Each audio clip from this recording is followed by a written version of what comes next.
there's a trade war that is happening. There's a import export kind of a challenge. Considering those kind of challenge, do you see we'll actually be able to achieve 40-50 gigawatt every year till the year 2030 in order to achieve our targets for 2030? The challenge is now different. The challenge is, how do I ensure that I get a transmission line in? Because the transmission line takes 3 to 4 years to build. A renewable energy plant takes, 2 years to build? Why are we adding new capacity of thermal? Because of the problems of land, of lines, of money. Unless we are able to remove those barriers, we will not be able to do the upscaling that we want. It is that kind of future, a mix of renewables, a mix of storage, a mix of hydro, a mix of nuclear, that will form the basis of the electricity system that we will have. In India, approximately 1/3 or less than that of the agricultural pumps run on diesel. In Ethiopia, 100% of them run on diesel. It makes much more sense to go for solar pumps as opposed to diesel-based pumps. The economics of it works out within 8 months. So within 8 months, the money is paid back.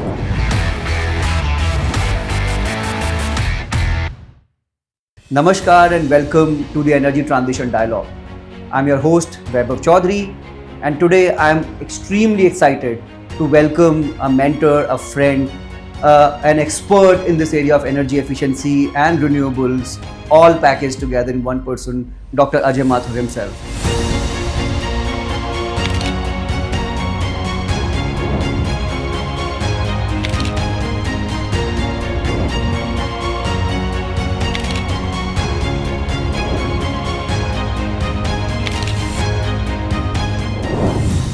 Dr. Ajay Mathur, thank you and welcome to the show. Thank you so much, Vaibhav. It's a pleasure to be here. This is a conversation which was long overdue. So I'm delighted that we have the chance to talk about the energy transition. Since you've already seen both sides of the coin, whether it is from the renewable energy side or for the energy efficiency side, which one do you think is your personal favorite? And which one do you think is lagging the race? So very clearly, we have got much more traction on renewables on the supply side. We have less traction on the energy efficiency side, but they have to work together, because it's only when you do energy efficiency that you can take renewable energy potential to its full. Now, since you talk about renewable, like very specifically, see, we have managed to achieve quite a bit of success as a country as far as renewable capacity addition is concerned. I mean, look at the solar story, the way it has unfolded in the last 10 years or maybe a little more. How bullish are you with regard to the newer capacities of solar and wind for the country like India, considering the challenges you also see, right? I mean, there's a trade war that is happening. There's a import export kind of a challenge. Considering those kind of challenge, do you see we'll actually be able to achieve 40-50 gigawatt every year till the year 2030 in order to achieve our targets for 2030? Well, as I was thinking about what you were saying, there are two things that struck me. One is that we have a grid in which almost everybody is connected. That's number one. Which means that if you can add solar or wind or renewables in general onto the grid, you can green what you and I use. That's number one. The second point is that we have now reached the point where renewable electricity is cost effective. Last year, there were 4 auctions in which the price of round the clock renewable electricity, and round the clock means anytime, was less than the coal power plant's electricity, which at the same time. So in 2024, you got solar plus wind plus a storage round the clock at less than 5 rupees a kilowatt hour. All the new coal capacity was electricity sold at more than 5 rupees a kilowatt hour. To me, this is the straw that has broken the economic back of the camel. The challenge is now different. The challenge is, how on earth do I get enough land for renewables to be set up at scale? How do I ensure that I get a transmission line in, because a transmission line takes 3 to 4 years to build? A renewable energy plant takes what, 2 years to build? Yeah. So how do I ensure that there is transmission ready when the solar plant is ready? And third, while the cost of electricity is less, as I said, 5 rupees or less, but the initial investment cost is almost double of that of coal. You don't have to pay for coal, and that's why the electricity is cheaper. But what it means is that you need a lot more money to begin with. It is these three challenges of land, of lines, and of money that we will need to address at the policy level in order to move ahead. And in fact, now, since we have the Prime Minister's agenda of net zero by 2070, and when people like we used to sort of model what possibly that scenario would look like, we'll see a lot of load getting electrified. Yeah. Different load one has to electrify and then greenify the load as a simple strategy. Now, the way you are describing with the round-the-clock kind of tenders or contracts coming more in the picture, do you see that India will see maybe in next 20, 30 years kind of a grid which is almost 100% electrified? Okay. This is my assessment of how things will develop. What we will see is that the amount of coal used will still increase till renewables and storage becomes both policy viable. It's already economically viable. I think this will take 3 to 4 years. So before 2030, we will move to 100% addition of new capacity being renewable energy capacity plus storage. So you will see an increase in coal by till about 2030, and then the amount of coal will become constant. Now, most of the coal power plants that we have were set up in the first 10 years of this century. Yeah. That means that they'll start retiring 2040 onwards. Yes. So 2030 to 2040, we will see a stable supply. 2040 onwards, we will see a decline. Yeah. And all new capacity, including the replacement of the coal-based capacity, will occur with renewables, with hydro, with nuclear. It is that kind of future, a mix of renewables, a mix of storage, a mix of hydro, a mix of nuclear, that will form the basis of the electricity system that we will have. But sir, even in this renewable energy story, even you will have more and more of these RE capacities completing their life in the next 20 years, 15 years from now, right? Because we've been building so many, they have 25 years, maybe 30 years of life as a full capacity in itself. Then what will happen to all that solar waste or the battery waste, electrolyzers waste that as an economy will generate? So, so I think there are, the first point is, at any given time, the solar waste will not be more than 10% of the total waste that we produce in this country. That's number one. But that does not mean that it should not be addressed. Of course it should be. I'll tell you where the challenge is. The challenge is that the solar technologies are changing day by day. So the solar technologies of today are not the same as the solar technologies of 10, 15, 20 years ago. So the solar waste that comes into the market today, which was what was put up 15 to 20 years ago, you can't say I'm going to recycle all of it for new solar panels because the new solar panels are different. Yes. And very clearly what we will have 25 years from now, the technology we'll have 25 years from now will be very different from the technology of today. So the only way is that we are able to strip all of the materials from the solar panels. This is a challenge. And the second issue is that it cannot be viable only by itself. So there are two parts. First is that the solar panels made today onwards, have to be ready for recycling as and when their life ends. Yeah. So you need to have standards now on the manufacturing in order to recycle 25 years from now. The second is, what about money?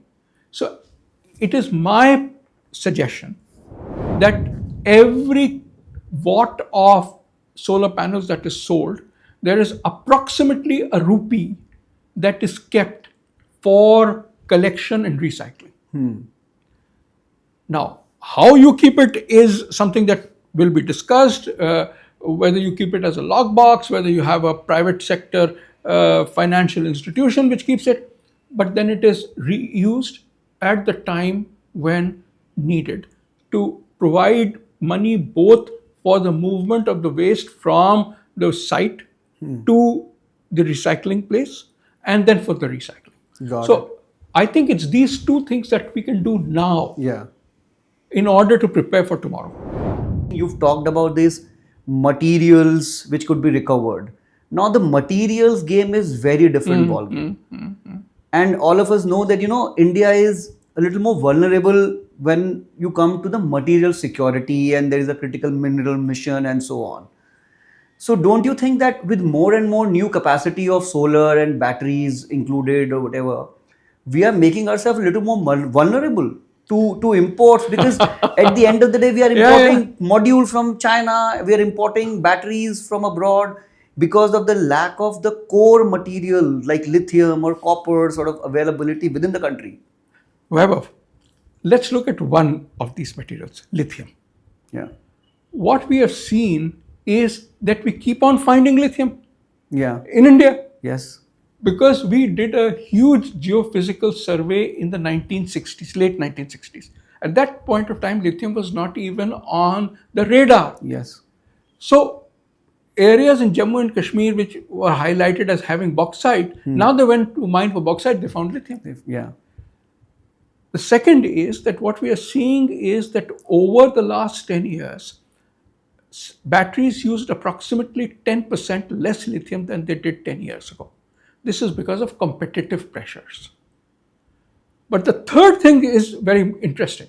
We are now seeing the development of non-lithium batteries, sodium-ion batteries, for example, or vanadium flow batteries. In fact, in China, there is a subsidiary of Volkswagen which provides sodium-ion batteries as the default battery. The point I want to make is that there are these three things that occur all the time. One is finding more.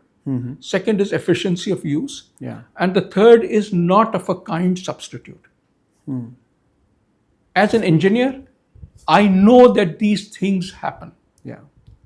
So I am not afraid of lithium or any critical mineral in the medium term. In the short term, yes, that is why the critical minerals mission is important. Yeah. But in the medium term, it's not an issue as long as we set up R&D systems Yeah. to help us move in the direction that we, India, wants. Got it. Got it. Now, sir, you have an MNRE here. The mandate is to sort of grow RE portfolio in the country. Then what will happen to the energy efficiency? There is no ministry. So, There is a small department. well- and you've been heading that department as well. B has been formally and much more importantly, informally adopted by the Ministry of Power. So every program of the Ministry of Power has energy efficiency built into it. Yeah. Now, the crucial issue is that if we don't focus on energy efficiency first, you can put a huge amount of solar, Yes. but the same thing can be met with much less solar. Let me give you an example. We had solar home lighting systems, which used to work with a bulb, with an incandescent bulb. When that was changed to LEDs, the solar panel reduced to 1/8 of the size it was, and therefore the price decreased as well. Wow. Yeah. This is something I must confess that while all of us had thought about it, we had never thought that the price would go to 1/8, despite the fact that the LED bulb is more expensive than the incandescent bulb. Yeah. And you had a battery to take care, because you need light at night. Yeah. So, energy efficiency, storage, and solar work together. We are seeing this develop in a lot of areas. For example, when you look at solar mini grids, they're essentially, what is it? Batteries plus solar. Yeah. The user wants to minimize the cost. He or she invests in energy efficiency. So you've got all of these things coming together. Solar cold rooms, Yeah. exactly the same reason. Yes. So we are, I believe, seeing that as far as consumer choice is concerned, we are seeing energy efficiency, renewables, and storage coming together. Marrying together and hence making a hybrid solution which is far more Efficient. agile and efficient and Yes, workable. yes, yeah. Great. And but sir, if that is the case, then why see when you were DGB, there were so many flagship programs India has seen, probably for the first time, right? BLY, Right. DSM in agriculture, municipal DSM, PAT, and so on and so forth. And you also developed a whole list of potential ESCOs, the energy saving companies, Yeah. who will put up this initial capital that you mentioned, yeah. and then recoup their investments from whatever savings one could agree or get. Why this whole ESCO model then, in a way, failed? I have thought about it a lot. However, one of the things that happens is that when you ask me as a consumer to move to something which is different from what I normally do, I want it to be visually seen. So, for example, if I use a more efficient air conditioner, the label on it tells me and my neighbors that this is a 5-star AC. Yes. Unfortunately, were not able to do an equivalent kind of visual thing for energy service companies. We also didn't do it for buildings, which is Yeah. why, in my view, which is why nothing has happened in these two areas. Yeah. However, what is universally visible are solar panels. So if I put solar panels, I and my neighbor know that, I'm going green. Yeah. Can we marry the two? So there are companies which do. So you don't have to go very far. If you go to the Indira Paryavaran Bhavan in Jodhpur, that merges energy efficiency in the rooms and solar panels on top. Yes. There are any number. I think that at the last count there were at least 11 companies which, for commercial and industrial consumers, used to pay all that it cost to do it and would get paid from the electricity that they supplied. Oh, same ESCO models. Yeah. ESCO model, exactly the same. Okay. So you've said that they're now picking up. Yeah. So, for example, after the Bureau of Energy Efficiency, I was in Terry, and at Terry we had an entire solar system laid out on our Gwalpahari campus. Yeah. All of it was financed by a company called Fourth Partner Energy Limited. They financed it, and they used to charge us for the electricity. And they used to charge us for electricity, I think, at 4.5 rupees or something per kilowatt hour. We were otherwise paying 7.5 rupees per kilowatt hour to the Haryana Electricity Board. Yeah. And so you were also instrumental, if I am correct, in the initial days of this GCF. Then, Yeah. then what's the best way to unlock that kind of a capital, which makes things a little more affordable for consumers like you and me? I mean, how do you unlock that kind of a capital, the capital you're talking about, which will support the initial capex for these larger programs?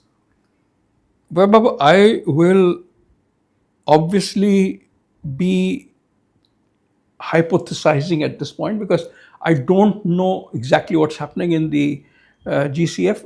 They've got a new CEO. Now she's been there for about a year, Mafalda, and she's completely changing how things happen. But one of the things that she has attacked very hard is the time that it takes to get an approval. The second thing that she has attacked very hard is the payment of what countries have committed. Yeah.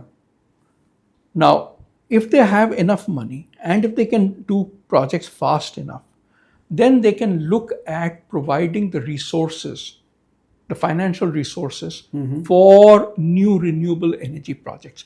Now, whether that will happen in India or not is Yeah. a different matter. But at least it can happen in countries like Ethiopia. Yes, true. And where do you think this whole behavioral nudging sort of segment fits into this larger game of energy efficiency? Because this is more about energy conservation than energy efficiency. Something that I think is fairly underplayed in the Indian context. People don't value enough the whole nudging theories that can improve or reduce the energy demand in the country. Again, uh, you know, when we were getting into the air conditioner and refrigerator labeling business, we were told by the industry that, listen, the Indian consumer is extremely cost conscious, Yeah. and she will not buy a refrigerator or air conditioner that is more expensive despite the fact that it is more energy efficient. Yeah. So stop wasting our time. Anyway, this thing went right up to the Prime Minister, Dr. Manmohan Singh, at that time. And he said that let's do this on a voluntary basis. Yeah. We introduced these on a voluntary basis. 18 months later, 50% of the air conditioners and 2/3 of the refrigerators that were sold in the market were labeled. Despite the fact they were more expensive, but they were also much more energy efficient. Yeah. This put at rest the theory that the Indian consumer is cost conscious. She is as value conscious as any other consumer in the world. Yeah. In my view, the label that we provided the kind of nudge that you were talking about. Absolutely. So it is that nudge, and I believe a visual nudge.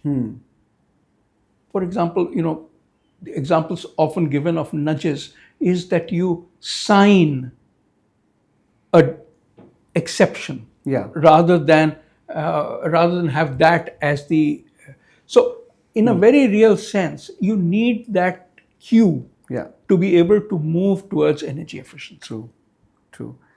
And probably the last question, and a little more personal question. Looking at all these disruptive technologies all around, whether it is from the supply side or the demand side, what are those one or two your famous or your where you will bet on these technologies, the most disruptive ones? Okay.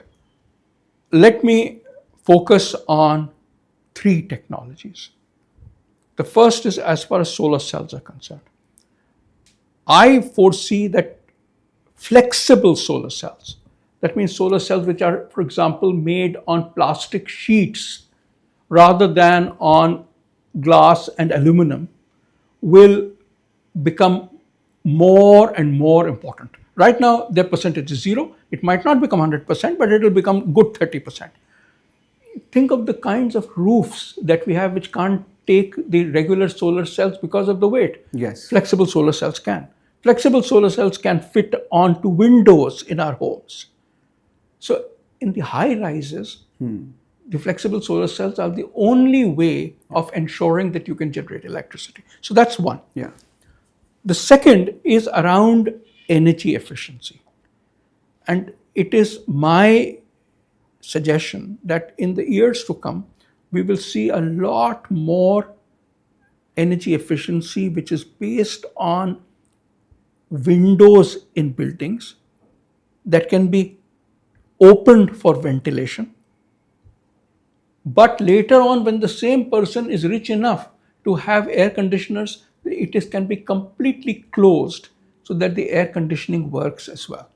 Given our weather conditions, having a ventilation enabling and a completely closable window becomes essentially very important. I foresee that this is a product that will take, it will hit the Indian market and take on like hotcakes.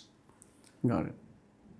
The third is around lighting.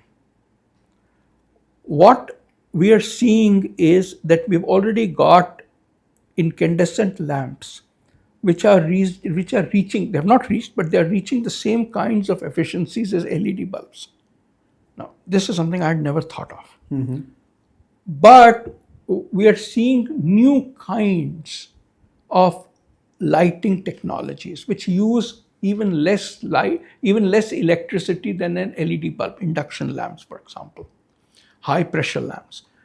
I think we've already gone through two revolutions in incandescent to CFLs to LEDs. I think in my lifetime, you will probably see one more revolution. I can't say what it will be, but a lighting revolution will happen. Got it. On that note, a big thanks to you, Dr. Mathur, for having such an enlightened discussion with us today. Thank you for your time. Thanks. Thank you very much, Vaibhav. It was absolute pleasure to be here with you. Thank you. And to all the audience, please like, share, and follow our channel, The Energy Transition Dialogue. It's your host, Vaibhav Chaudhary. I'm signing off. Thanks a lot.